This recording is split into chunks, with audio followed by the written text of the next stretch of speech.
Hello दोस्तों, कैसे हैं आप सब लोग। आशा करती हूँ अच्छे होंगे। हमारी आज की कहानी का नाम है हलवा।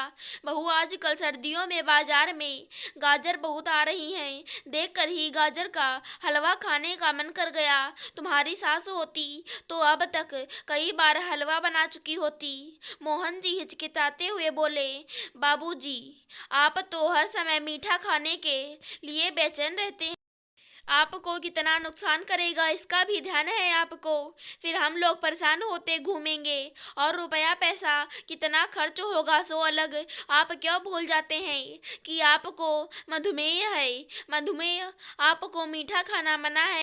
वैसे भी गाजर घिसने में हाथ खराब हो जाते हैं और बहुत मेहनत भी लगती है। बहू सिपरा गरजते हुए बोली, तुम बिल्कुल सही कह रही हो बहू। हम भूल गए थे कि हमें तो हर अच्छी चीज़ खाना मना है, क्योंकि हमारे शरीर में तो कई बीमारियां लग चुकी हैं। मधुमेह, उच्च रक्तचाप, पता नहीं क्या क्या, कईयों के तो नाम भी याद नहीं रहते। गलती से तुम्हारे आगे निकल गया, आइंदा से ख्याल रखूंगा। मोहन जी मायूसी से आगे बढ़ गए। भाभी, पापा कहाँ कहाँ हैं, दिख नहीं रहे।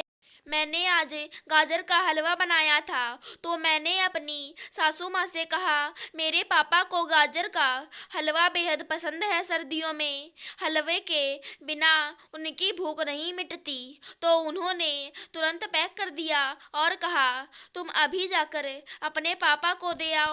और मैं पापा को हलवा खिलाने चली आई। रश्मि अपने पापा मोहन जी को ढूंढते हुए घर में घुसी। वो इसी शहर में थोड़ी दूर पर रहती है, इसलिए जब भी कुछ उनका मनपसंद बनाती तो अपने पापा के लिए लेकर आ जाती। आज भी आई थी। रश्मि, सबसे पहली बात तो बाबूजी को मधुमेह है। उनके लिए मीठा जानलेवा साबित हो सकता है। बना तो मैं भी सकती हूँ, लेकिन मुझे उनकी सेहत की चिंता है, इसलिए नहीं बनाती। सिप्रा थोड़ा चिढ़कर बोली, भाभी, मुझे भी पता है मीठा बाबूजी के लिए जानलेवा साबित हो सकता है। मैं उनके लिए शुगर फ्री हलवा लाई हूँ। मैं जब भी कुछ मीठा बनाती हूँ तो अपने ससुर जी और पापा के लिए बिना शुगर का निकाल कर तब शक्कर मिलाती हूँ। बिना शक्कर का गाजर का हलवा भला किसे अच्छा लगेगा, और ऐसा हलवा खाने का क्या फ़ायदा। भाभी मुँह बिचकाते हुए बोली, भाभी, अगर दिल से पूरे प्यार से बनाओ तो स्वाद आ ही जाता है, और मुझे मन से बनाओ तो शक्कर वाला मीठा भी बेस्वाद लगता है। मैं देसी घी डालकर गाजर को खूब अच्छी तरह भूनती हूँ और उसे दूध में ही पकाती हूँ, और खोया डालकर फिर से पकाती हूँ। ड्राई फ्रूट भी हल्के रोस्ट करके ही डालती हूँ। मैं ये मानती हूँ कि उसमें शक्कर के हलवे वाला स्वाद नहीं आता, लेकिन फिर भी जबान को गाजर के हलवे का स्वाद तो मिल ही जाता है। दूध और खोए की मिठास कुछ हद तक शक्कर की कमी को पूरा कर देती है। पापा कभी ये शिकायत नहीं करते कि ये शक्कर के बगैर स्वाद नहीं लगता, बल्कि वो बच्चों की तरह खुश होकर खाते हैं। वो हमेशा से मीठे के बेहद शौकीन रहे हैं, इसलिए उन्हें एकदम से मीठे से दूर मत करिए। वो मीठे के लिए तरसे, उन्हें ऐसे तो मत तरसाइए। कहते हुए रश्मि एकदम भावुक हो गई। मम्मा, मेरे लिए गाजर का हलवा गर्म कर दीजिए, बड़ा बेटा सूरज बोला। अरे, गाजर का हलवा मैंने कब बनाया। सिपरा सकपकाते हुए बोली, उसका झूठ खुल गया था। मम्मा, आपने आज ही तो बनाया है, हम सब ने खाया भी था।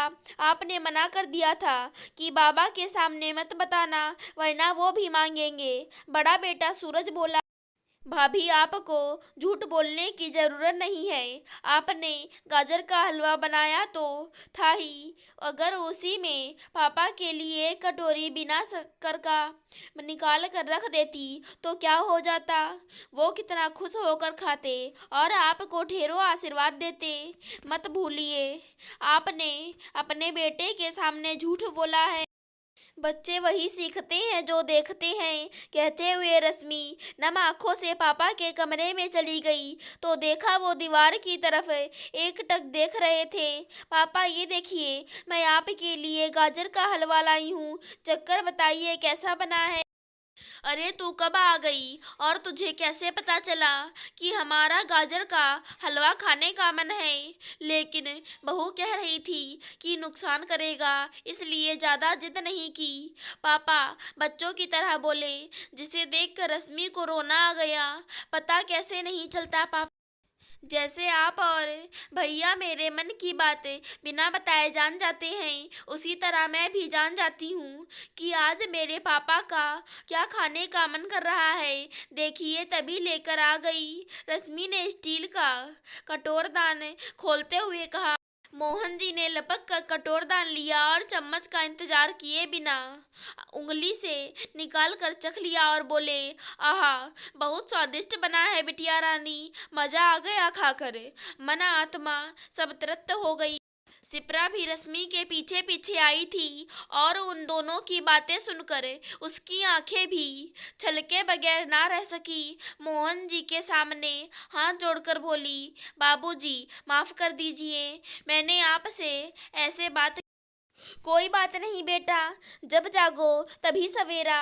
तुमने अपनी भूल मान ली, यही बहुत अच्छी बात है। अगर हमारी आज की कहानी पसंद आई हो तो चैनल को सब्सक्राइब करें। धन्यवाद दोस्तों।